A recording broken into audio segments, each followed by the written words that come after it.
Olá, meu nome é Igor. Eu vou falar da sequência spin-echo e as suas derivações. E vou começar com a perguntinha para a gente refletir um pouco. O que acontece com o tempo T1 e T2 das substâncias quando diferentes sequências são aplicadas, considerando o mesmo B0? Ambos variam, T1 varia em sequências ponderadas em T1, T2 não varia em sequências ponderadas em T2, ou ambos não variam? Vou dar um tempo para vocês pensarem. Se quiser, você pausa o vídeo. A resposta é que ambos não variam. A importância dessa questão aqui é justamente para a gente lembrar e frisar que o campo B0 é o campo do magneto. Por exemplo, o B0 pode ser a máquina de 1,5 Tesla, a máquina de 3 Tesla. Elas vão ter, vão ter o B0 delas e, considerando-se o mesmo B0, as substâncias vão ter o mesmo tempo T1 e T2. Vamos entender um pouquinho melhor esses conceitos. Eu tenho dois gráficos aqui. O primeiro gráfico, ele representa a constante, por isso que eu falei tempo B0, no mesmo B0, o valor de T1 e T2 das substâncias vai ser constante. Então, eu tenho a constante T1 das substâncias, e aqui embaixo eu tenho a constante T2 das substâncias. Esse primeiro aqui, eu tenho um gráfico do vetor magnetização longitudinal pelo tempo, e aqui, esse tempo, como eu estou representando a constante T1, esse tempo vai ser o tempo de repetição, o TR, que é o tempo entre dois pulsos de 90 graus. Então perceba que eu posso adquirir o TR em momentos diferentes. Eu posso adquirir o TR aqui, onde eu tenho uma diferença de sinal entre as substâncias, uma diferença de magnetização longitudinal. Aqui, que eu tenho uma maior diferença entre essas substâncias. Se eu tenho uma boa diferença de sinal ou de magnetização entre as substâncias, consequentemente eu vou ter uma melhor diferença de contraste entre as substâncias. E, por conseguinte, aqui no terceiro tempo, perceba que eu vou ter uma diferenciação diferente dessa anterior aqui, já que eu não vou ter tanto contraste entre gordura e músculo, mas eu vou ter um contraste maior entre líquido e músculo. Ou seja, dependendo de como você adquire o TR, você vai ter diferentes imagens com diferentes contrastes. A mesma coisa vai se aplicar para o tempo de eco, ou TE, que vai ser o tempo entre dois pulsos de 180 graus. Aqui no eixo Y, a gente vai ter a magnetização transversa, que ela reflete o T2, e perceba que ela começa máxima, né? E em seguida, por conta dos vetores, da perda de fase deles, eles vão decair e você vai ter um comportamento oposto ao T1. Então aqui eu vou ter que o fluido ele tem normalmente um tempo T2 maior do que a gordura e maior do que o músculo. E dependendo se eu adquiro esse tempo de eco em tempos diferentes, eu vou ter contrastes diferentes entre essas substâncias. Então, resumindo, a formação da imagem de ressonância magnética vai ser uma brincadeira com essas duas constantes T1 e T2 das substâncias. A depender do tempo de repetição e do tempo de eco que eu uso, eu vou ter diferentes contrastes entre as substâncias, porque elas possuem diferentes tempos T1 e T2. Tá, tudo bem, mas como é que eu uso o conhecimento desses gráficos para entender uma imagem ponderada em T1 e T2? Aqui você tem essas duas imagens, uma ponderada em T1, ou seja, a maior parte do contraste da imagem vem da diferença dos tempos T1.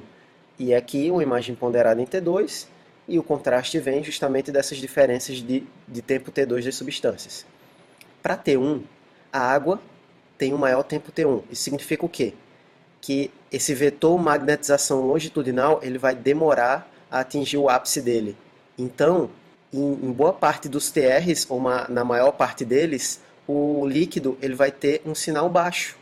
Então, por isso que a gente vê o líquor preto. O músculo, ou então a substância cinzenta aqui. A substância cinzenta tem um T1 mais intermediário. Então, perceba que a substância cinzenta vai ser mais cinza.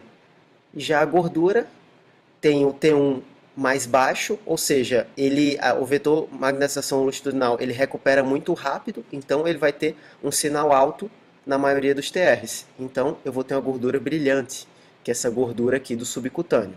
Como é que fica para o T2? Ao contrário do T1, o vetor magnetização transversal ele começa no seu máximo. Então substâncias que tenham um T2 alto, como a água, vão tender a ter uma curva com sinal maior. Ou seja, em uma imagem altamente ponderada em T2, você vai entender que o líquido tem um sinal muito maior. E depois, A gente vai ter, por exemplo, a substância cinzenta, que está aqui com um tempo menor, ou seja, a substância cinzenta realmente possui um sinal intermediário, e a gordura aqui tem um valor de 70, ela deveria brilhar menos do que a substância cinzenta, correto? Por que essa gordura ela está brilhando? Eu coloquei isso de propósito, porque classicamente a gente vê isso nos livros. E vai aqui a pergunta. Eu tenho aqui duas imagens de espinheco, apenas adquiridas em técnicas diferentes de espinheco. Numa delas eu tenho a gordura escura, que é o que eu deveria esperar, essa gordura um pouco mais escura que a substância cinzenta. E aqui eu tenho a gordura branca, que é o que a gente vê na maior parte das sequências de espinheco. Por que será que isso ocorre? Eu coloquei essa pergunta para instigar um pouco mais esse questionamento. Por que na teoria a gordura deveria apresentar sim hipointensão em sequências de espinheco, quando em geral havemos hiperintensão nos estudos do nosso serviço e na maioria dos serviços que a gente vê fora? A hiperintensidade é relativa, pois continua hipointensa em relação a outros tecidos? É a redução do efeito J-coupling? É aliasing? Ou a gordura depende de saturação para ficar hipointensa no espinheco? Isso se deve pela redução do efeito J-coupling. Mas por que é que eu fiz todo esse embaralhamento de ideias? É exatamente para a gente entender melhor os conceitos básicos que estão relacionados à sequência espinheco e suas principais derivações. Disso aí a gente consegue tirar boa parte desses conceitos iniciais da formação da imagem na ressonância magnética. Pois bem, a sequência espinheco é a sequência de ressonância magnética mais tradicional, entre aspas, de todas. E a gente vai abordar justamente as mais comuns, que seria o espinheco, o mudo espinheco, fast espinheco e ultra fast espinheco. Nós temos um pulso inicial de 90 graus, seguido de um pulso de 180 graus, que vai gerar em seguida um sinal que é o eco. O pulso de 90 graus ele faz com que os spins defasem e em seguida o pulso de 180 graus faz com que todos esses spins que eles estão distribuídos, eles estão espalhados, eles se juntem e que eles façam eco, que é justamente a geração desse sinal por conta desse fenômeno que a gente chama de spin eco, que é justamente o eco gerado pela refasagem desses spins. Gerar o spin eco é a primeira parte de tudo, que eu faço justamente com um pulso de radiofrequência, um pulso de 90 e um pulso de 180. Mas isso só vai fazer excitação dos spins. Mas fora isso, eu preciso localizar essa imagem no espaço. Como é que eu faço isso? Eu preciso justamente dos gradientes, que serão três. Eu tenho um gradiente no eixo X, o gradiente de seleção, o gradiente no eixo Y, que é o gradiente de fase, e o gradiente no eixo Z, que é o gradiente de leitura. Então, como é que eu faço essa seleção de corte? Perceba que o gradiente de seleção de corte ele é aplicado ao mesmo tempo que os pulsos, aqui nessas duas vezes. Então, o que a gente está fazendo? A bobina de gradiente ela vai variar o campo magnético entre a cabeça e os pés do paciente. Cada setor, desde a cabeça até os pés, vai ter um campo magnético diferente. Com esse campo magnético, eu posso utilizar uma faixa de radiofrequência que vai estimular apenas aquela região. Então, nesse caso aqui, eu escolhi essa faixa aqui, que corresponde a mais ou menos esse nível da cabeça. Eu coloco aquele pulso de radiofrequência com aquela frequência definida correspondente àquela altura, àquela localização no eixo Z, ou seja, da cabeça aos pés do paciente. E aí eu selecionei a fatia. Em seguida, a gente vai ter a codificação de fase. Ela vai conseguir localizar a imagem no eixo Y. Essa codificação ela é feita justamente alinhando a fase dos diferentes spins. Aqui eles estão, por exemplo, desalinhados. É aplicado esse gradiente diversas vezes, às vezes de 128 a 256 vezes, de modo que eu consiga falar para a máquina aqueles spins naquela determinada localização que estão naquele determinado alinhamento são os spins que eu vou adquirir a imagem. E por fim, eu vou ter o gradiente de leitura. Esse gradiente de leitura ele vai ser aplicado justamente no momento que o sinal do eco ele é produzido, após o pulso de 90 e o pulso de 180. Por quê?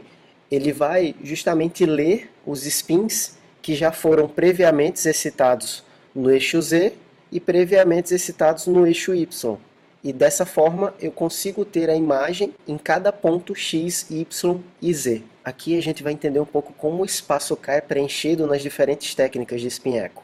No spin echo convencional, como vocês podem ver, eu tive um pulso de 90, outro de 180, com um determinado TR. Eu vou repetir isso diversas vezes e a cada repetição desse tempo TR eu vou preencher uma linha do espaço K. Então o tempo de aquisição vai depender justamente desse tempo TR, do número de excitações, que é a quantidade de tempos TR que eu vou utilizar, e também dos passos de codificação de fase, que é aquele que eu falei que pode acontecer até 256 vezes numa sequência spin-echo. Eu também postei o duplo ou multi-spin-echo, que funciona como? Em vez de eu ter diversos TRs, em cada TR eu tenho um pulso de 180, eu passo a ter diversos pulsos de 180 no mesmo TR. Ou seja, eu vou ter um só pulso de 90 graus, seguido de vários pulsos de 180, e cada um deles vai me dar um eco diferente. E para cada eco, eu vou ter, obviamente, uma imagem diferente. Por quê? Lembra daquela curva, eu vou ter sinais diferentes das substâncias em tempos de ecos diferentes. Isso aqui era utilizado muito quando a gente não tinha o flare, porque eu conseguia mudar como as substâncias apareciam nessas imagens e a partir daí eu conseguia diferenciar imagens que estavam muito próximas ao líquor, que muitas vezes elas ficavam apagadas por conta do alto sinal. Então alguém pensou, já que eu consigo dar vários pulsos de 180 no mesmo TR, por que que eu não preencho várias linhas do espaço K no mesmo TR? E é justamente isso que faz a técnica Fast Spin Echo, um spin echo rápido. Justamente por isso. Tenho o pulso de 180 junto com pulsos de fase, e isso faz com que a cada pulso de fase desse aqui eu consiga preencher as linhas do espaço K nesse mesmo TR. E então surge o conceito de trend echo, ou fator turbo, que é exatamente o ETL, o Echo Train Length, que é exatamente quantos pulsos de 180 eu gerei no mesmo TR. Com isso, eu vou ter que o tempo de eco vai passar a ser um tempo de eco diferente, que é o tempo de eco efetivo. E a minha aquisição vai ser muito mais rápida. Se eu tenho 8 trens de eco, eu vou ter um fator turbo 8 e, consequentemente, um tempo de aquisição 8 vezes menor.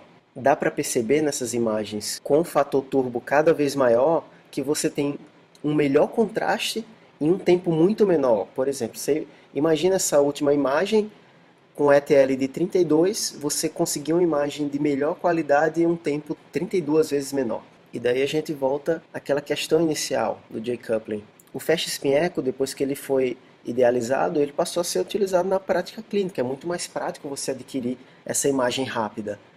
Entretanto, tem esse efeito de a gordura ficar mais branca em relação ao spin echo convencional. E por que que isso ocorre? Normalmente nas moléculas de gordura existem interferências construtivas e destrutivas desse sinal, sendo que em sequências spin-echo convencional, nessa faixa de TE de 60 a 80 milissegundos, essas interferências são destrutivas. Então você literalmente destrói o sinal e o sinal fica baixo. Na técnica Fast Spin Echo, que ocorre em TEs diferentes desses aqui, impede a ocorrência dessas interferências. Então, consequentemente, no Fast Spin Echo, não havendo essas interferências destrutivas, eu vou ter um maior sinal da gordura. E isso seria o efeito J-coupling. O Fast Spin Echo vai trazer outras características por conta desse comportamento. Devido a eu ter muitos pulsos de 180, essa curva de decaimento T2, ela não vai ter aquele efeito de T2 estrela, vai ser um T2 mais puro. Então não sofro com as não homogeneidades do campo magnético. Então perceba que eu tenho essa imagem dos núcleos rubros, é a mesma imagem do mesmo paciente, entretanto no spin echo eu vejo esse núcleo rubro bastante preto, né? E aqui o fast spin echo ele não está tão preto, mas é do mesmo paciente. Isso ocorre por quê? Porque o ferro ele determina uma não homogeneidade do campo magnético. Como eu tenho um T2 mais puro, ele não vai pegar essas não homogeneidades do campo. Então isso é bom justamente para fazer imagens que possam ter artefatos metálicos, como, por exemplo, se eu tenho uma prótese, eu não vou ter tanto efeito da não homogeneidade do campo. Mas ao mesmo tempo isso pode ser uma desvantagem, como por exemplo aqui, eu tenho um paciente com doença amiloide e eu não consigo ver tão bem os depósitos de ferro no Fast Spin Echo como eu vejo no Spin Echo. Então, você não ter efeito das não homogeneidades do campo pode se tornar também uma desvantagem. Então, você tem que saber as limitações dessa técnica. Outro fenômeno que pode ocorrer no Fast Spin Echo é o K-Space Filtering. Já que eu adquiro vários pulsos de 180, eu vou ter ecos com sinais diferentes. Então, pode ser que o espaço K seja preenchido com intensidades de sinal diferentes. Isso vai acontecer mais em sequências ponderadas em densidade de próton, ou então em T1, que tem um tempo de eco efetivo curto. Mas como é que isso ocorre? Você tem que no espaço K, a gente tem informação espacial, que vai dar resolução espacial, e informação de contraste. Se eu pego só o centro do espaço K, ou seja, a periferia do espaço K eu não tenho informação, no centro do espaço K eu vou ter informação de contraste. Então eu consigo ver muito bem brancos, cinzas e pretos. Aqui eu tenho só informação da periferia do espaço K, sem informação do centro do espaço K. Então eu tenho uma imagem com alta resolução espacial, mas com pouco contraste. Então, quando eu tenho essas imagens com tempo de eco efetivo curto, pode ser que o sinal da periferia do espaço K ele seja baixo. E o que é que vai acontecer com isso? Se eu tenho baixo sinal da periferia do espaço K, eu vou perder informação espacial. Como é que isso seria visto na imagem? Nesse caso, por exemplo, como vocês vão ver, é um efeito bem tênue, mas que faz diferença em alguns casos. Aqui você tem um joelho, e isso aqui é um menisco. Aqui é uma laceração, a rotura do menisco. Você vê que você tem essa linha com sinal aumentado, entretanto, aqui do lado você não vê essa linha, justamente por ser numa técnica fecha-espinheco. Eu perdi resolução espacial aí e não estou conseguindo ver a lesão que eu deveria ver. Isso é uma das limitações da técnica. Mas lembrar que isso só vai ser mais nesses casos de imagens altamente ponderadas em T1 ou em densidade de próton. A gente pode ter uma aquisição mais rápida ainda utilizando o ultra fecha espinheco, que seria o quê? Se no fecha espinheco a gente tem um preenchimento de várias linhas do espaço K no mesmo TR, e a gente poderia até ter vários TRs para preencher um mesmo espaço K, no ultra fecha espinheco eu vou fazer um single shot, que é justamente preencher o espaço K inteiro num único TR. E além disso, se eu juntar todas essas técnicas, fecha espinheco, com esse single shot, e se ainda por cima eu adquiro uma parte do espaço K e eu estimo matematicamente a outra parte do espaço K, eu adquiro somente uma parte dele, eu consigo ter uma aquisição mais rápida ainda, que vão ser sequências como o REST e o SS fecha espinheco, que vão ser sequências bacanas para que eu adquira imagens que haja movimentação, como por exemplo imagens fetais, ou imagens de líquidos parados, como aqui por exemplo eu estou fazendo um single shot do trato urinário, ou eu poderia fazer uma colangio-RM e ter aquela foto de um líquido parado. E aqui vai mais uma questão para vocês. Qual das abreviações abaixo não se refere a tipos de sequência espinheco? TSE, REST, DIET, UFSE, FSE, ADA, SS, TSE, ou todas as sequências são espinheco? Eu coloquei de propósito essa questão aqui, justamente por uma questão de facilitar essa nomenclatura, já que quando a gente se depara no dia a dia, a gente vê várias siglas e nem sempre a gente consegue entender. Aqui tem um quadro que ele facilita um pouco essa leitura. Perceba que toda sequência que ela terminar com SE, esse SE é de espinheco. Então você vai ver FSE, que significa fecha espinheco, ou TSE, que significa turbo espinheco, que é a mesma coisa como a gente já viu no início da aula. A mesma coisa para ultra fecha espinheco, como aqui o FSE. Fora isso, a gente vai ver apenas algumas exceções, mas como regra base, isso aí já dá uma boa ideia para a gente de qual sequência que a gente está lidando na prática. Então hoje a gente viu sequência de pulso espinheco e as derivações principais dessa sequência clássica da ressonância magnética. E resumindo toda a aula, eu queria só lembrar de alguns pontos principais, que seria o quê? Quais são essas principais classificações da sequência espinheco? Seria justamente espinheco, multiespinheco, fecha espinheco e ultra fecha espinheco. A gordura ela vai ter hipossinal no espinheco por que efeito? É justamente a redução do efeito J-coupling, que faz com que ela tenha hipossinal no espinheco convencional e tenha um alto sinal no espinheco rápido, que é o fecha espinheco ou turbo espinheco. As linhas de espaço K elas vão ser preenchidas no espinheco sequencialmente. Já no fecha espinheco, essas linhas vão ser preenchidas simultaneamente e no single shot vão ser preenchidas ao mesmo tempo no mesmo TR. vão ser preenchidas de uma única vez. Resumindo mais um pouco da aula, as sequências spin-echo, elas podem ser pesadas ou ponderadas em T1, T2 ou densidade de prótons. As sequências single shot, que são aquelas ultra rápidas, elas vão ser boas para movimentação ou para líquidos parados. As sequências fast spin echo são boas, têm muitas vantagens para reduzir tempo, para patologias, já que você consegue um excelente contraste T2 nas sequências fast spin echo e boa parte das patologias elas são representadas por edema ou por acúmulo de líquido, e também elas vão ser muito boas para imagens próximas a artefatos com alta suscetibilidade magnética, como imagens próximas a ossos, próximas a ar, próximas a próteses ferromagnéticas, por exemplo. Isso traz vantagens e desvantagens, elas vão ser ruins para outras coisas, como, por exemplo, detectar alta suscetibilidade magnética, como sangue, calcificações e ferro, e para imagens com um tempo de eco efetivo muito curto, que pode ter aquele fenômeno de borramento do K-Space Filtering, como eu demonstrei naquela imagem do menisco. Espero que vocês tenham gostado e obrigado.